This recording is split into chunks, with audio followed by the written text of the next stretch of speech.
The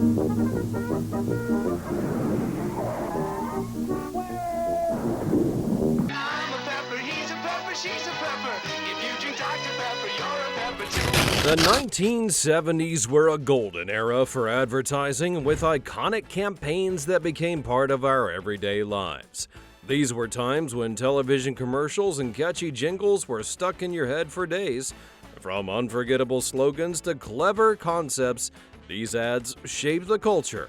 Let's have fun taking a journey through 20 of the most memorable ad campaigns from the 1970s that still echo today.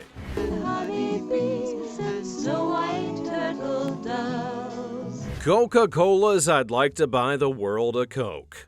This was by far one of the best advertisements on television, representing the message of peace and togetherness, which the audience desperately needed in that generation. This advertisement was released in 1971, showing a group of young people from different countries enjoying themselves together and singing. One simple bottle of Coke brought people together no matter where they were from. It was during a time when the world was going through political, social, and cultural changes, and the idea of unity and global peace was something that people needed. AlkaSeltzer, plop, plop, fizz, fizz. Oh, what a relief it is. AlkaSeltzer's Plop Plop Fizz Fizz. If you suffered from an upset stomach or heartburn back in the day, AlkaSeltzer was your best option. The jingle for this advertisement was short, sweet, and easy to remember, and the instant of submerging those two tablets into the glass and the sound of the fizz brought the tune fresh into your mind. But not only did the commercial encourage people to take the medicine, but also gave the feeling that a cure was within reach. The effervescence of the tablets and the jingle created anticipation that instant relief was just a reach away. When you bring Life home, don't tell the kids it's one of those nutritional cereals you've been trying to get them. Life cereals, hey Mikey. One of the most iconic commercials of the 1970s starred Mikey. If you've ever come across the phrase "Mikey likes it," well, that's from the famous ad for Life cereal. The commercial featured three boys having breakfast together. The two oldest ones were reluctant to eat the cereal because they knew it was healthy and assumed it had a bad taste. They then passed it to the youngest brother, Mikey, that they knew would eat anything. He was known to be a nuisance when it came to food, and anything he enjoyed had to have been good. And you know what? Surprise, surprise, he liked it. Mikey likes it, and the rest is history. Viewers of all ages across the country related to the simple scenario, and we all know someone who's a fussy eater. The true brilliance was its simple and straightforward message with no need for crazy stunts or famous faces, and it was a happy little scene that amused everyone. Children and parents enjoyed it, and it was seen as a product so good even the pickiest of eaters would relish it. You open the door, or to shine on the floor. McDonald's, you deserve a break today. These ads resonated with busy parents and people in need of a moment away from their stressful routine. The concept was clear. Every individual can go through a rough patch and they deserve a break. And so this was seen about pampering yourself for being a hard worker. The phrase "you deserve a break today, so get up and get away to McDonald's" was appealing and positive and adored by many. It encouraged people to think about consuming fast food as a wonder rather than a necessity. By the time fast food started spreading like an epidemic in America, the campaign had contributed to locating McDonald's as the place, not simply for ease of access, but for a sprinkle of happiness in your day. Now that I have delicious fruit-flavored tricks, I vote to eat them! Silly rabbit tricks are for kids. Is there anyone who lived in the 70s but doesn't remember the unlikely character of the cereal Trix, the Trix Rabbit? This is one of the most well-known characters in the Chronicle of Cereal, and if you were born in the 70s, you would most recall this quote, "Silly rabbit tricks are for kids." In the commercials, the character would be in every scene trying to get a big bowl of Trix cereal, which he never was able to eat. However smart the tricks or disguise was, kids always beat him to it. And just when he was going to take that bowl, someone would call him out, and the famous catchphrase, "Silly rabbit, tricks are for kids," was said. The brilliance of the strategy created a children's taste for fun and thrill, making them feel like they had a part in watching over the cereal from the ill-fated bunny. Because that bunny never succeeded, it made it seem even more attractive, and like something that was meant for kids alone. So the next time somebody says that term, you'll know exactly where it comes from. Campbell's makes your cooking good. Campbell Soup, good.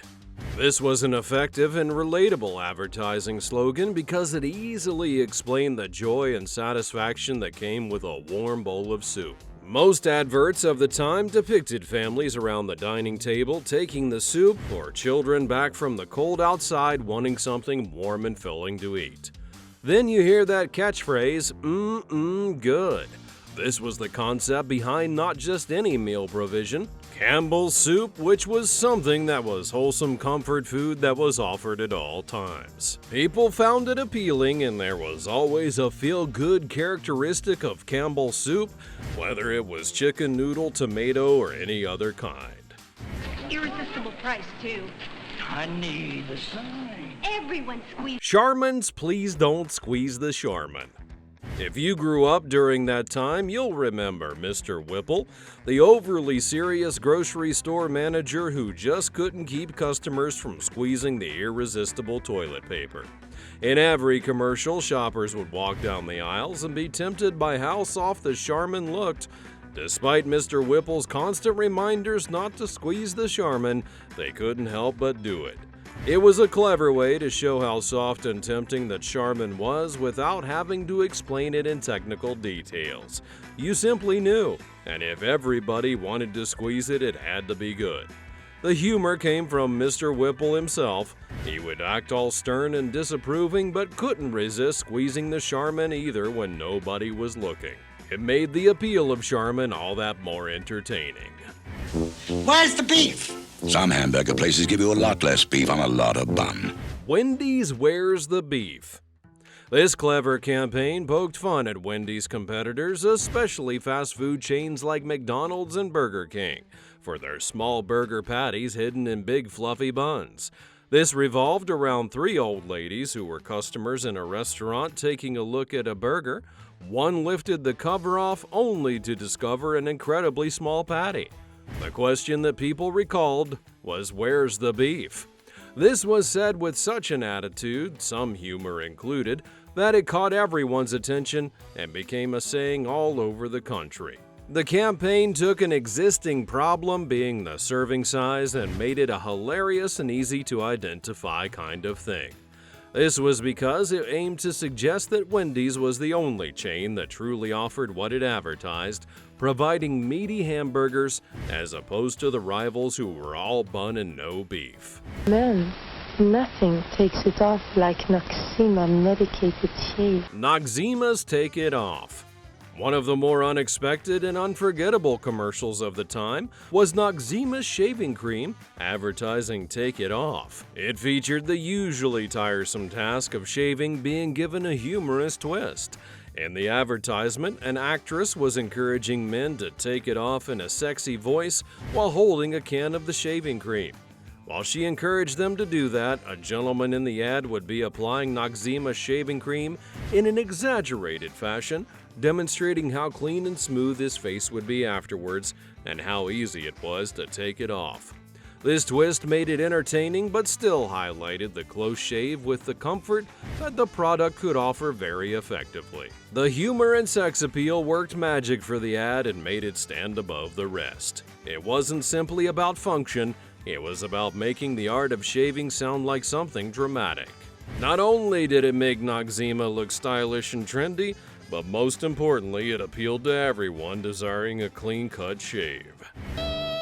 Oscar Meyer Wieners. Quality meat, no fillers, and a taste that sings. Oscar Mayer's I Wish I Were an Oscar Mayer Wiener. The ad was a complete success amongst children who found themselves singing the interesting verses of the playful song. It was short, simple, and the kind of song which you couldn't forget. The advertisement took the form of a row of gleeful children outdoors or at a picnic while chanting how fun it would be to be an Oscar Mayer wiener. It was adorable and entertaining and turned the hot dog into something exclusive. Not only about the eating wieners, it was enjoyment of being something everyone was a big fan of. Hold the pickle, hold the lettuce, special orders, donuts and Burger King's Have It Your Way. A notable advertisement of the 1970s was the Have It Your Way campaign by Burger King. The catchphrase was a game changer for fast food, turning the spotlight to the consumer and their ability to choose and modify an offering which was unheard of. The idea was basic and effective. There was no reason to take a regular hamburger. At Burger King, they could prepare the hamburger whichever way you wished. Extra pickles, no onions, how about just ketchup? At Burger King, everything was about you, and it made Burger King the place to go if you were hungry. It appealed to the most basic of instincts, the need to get the best out of a situation.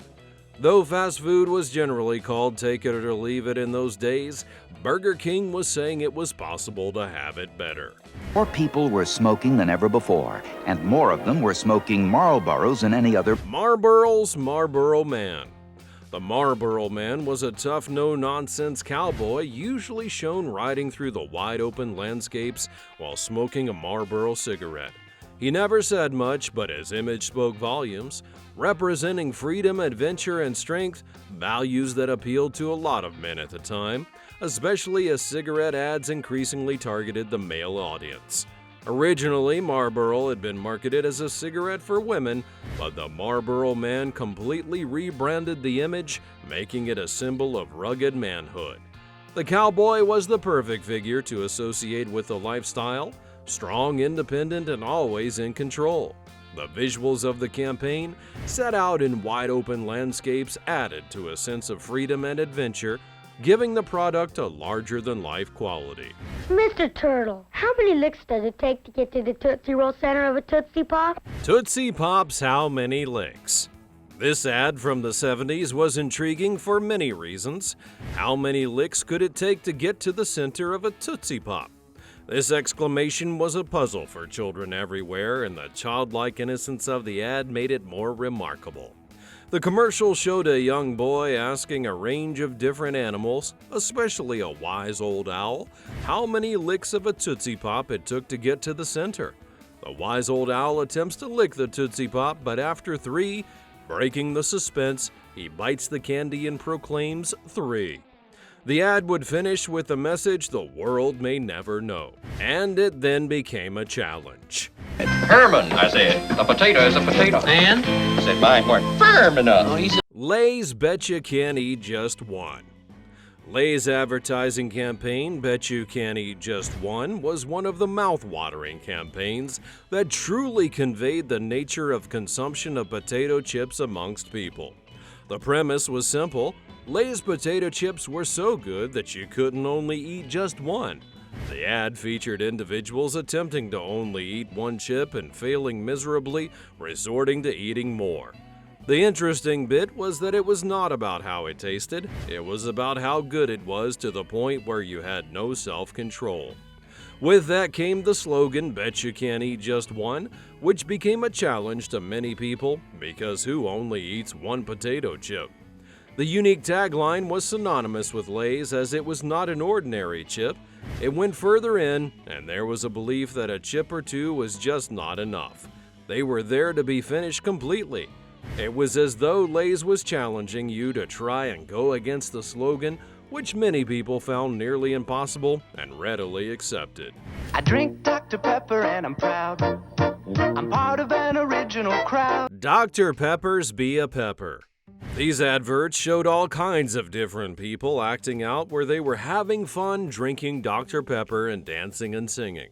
It promoted the idea that drinking Dr. Pepper was membership to an enjoyable club where everyone felt welcome. The positive tone and good vibes in the advertisements made it appealing, while other sodas had failed to recreate that spirit.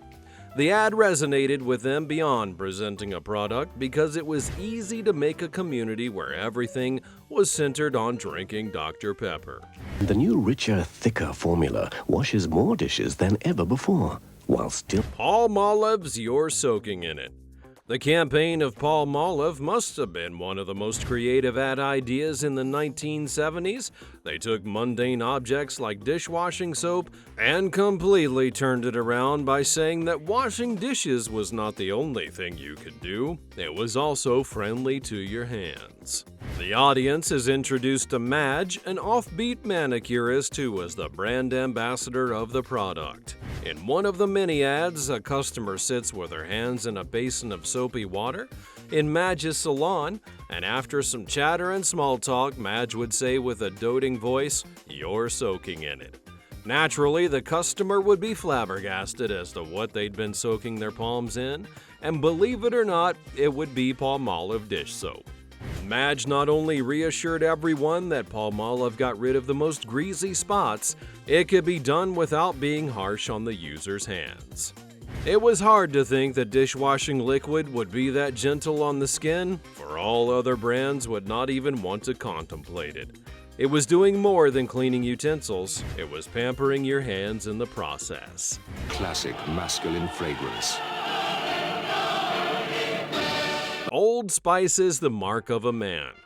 The ads in this series featured typically young heroes engaged in active and heroic pastimes like sailing, horse riding, and wandering in nature. These images contributed in forming a brand image out of the masculine traits, competence, fearlessness, and bravado. All of these manly attributes were carried out by the man slogan, "The Mark of a Man." It was more than that for consumers, as rather than being just pleasant and correct for wearing Old Spice, it was the mark of being masculine. We at American Tourister know that waiting for every suitcase. American Tourister's Gorilla Test. This ad usually took place at a zoo where large and playful gorillas were given an American Tourister suitcase. The gorilla would bounce it around, toss it, and generally give it a real beating. Despite the chaos, the suitcase always came out intact, demonstrating just how tough and durable it was. A tagline, "Tested tough, American Tourister luggage can take it," was brilliant because it turned something mundane like luggage into an entertaining spectacle. The idea of a gorilla smashing a suitcase around while it stayed perfectly intact was funny and memorable, and people instantly understood the message. If it could survive this wild test, it would definitely survive the wear and tear of airport handling and rough travel conditions. Kodak Gold Ultra 400. A new film so versatile. Kodak's Kodak Moment. The commercial showed people taking pictures of heartfelt, joyful experiences, family gatherings, graduations, weddings, and everyday moments like a child's smile. The ads emphasized that these moments were precious and worth remembering, and Kodak was a brand that could help you to do that. The message became clear: don't let these moments slip by. Capture them forever with Kodak. Stronger than dirt. New Ajax. Ajax is stronger than dirt. Typically showing a dirty surface, whether it be a kitchen counter, bathroom tile, or a stubborn stain, with just the swipe of Ajax, the dirt would magically disappear. Then came the famous jingle, "Ajax Stronger Than Dirt." The catchy tune stuck in people's heads long after the commercial ended, helping to cement Ajax's image as the go-to for clean and tough jobs. The campaign worked because it promised something everybody wanted: a more clean home with a lot less effort. Which of these ads do you remember the most? Be sure to let me know in the comments down below, and also like the video and subscribe so you never miss another video like this one in the future. Thanks for watching, and I'll see you next time.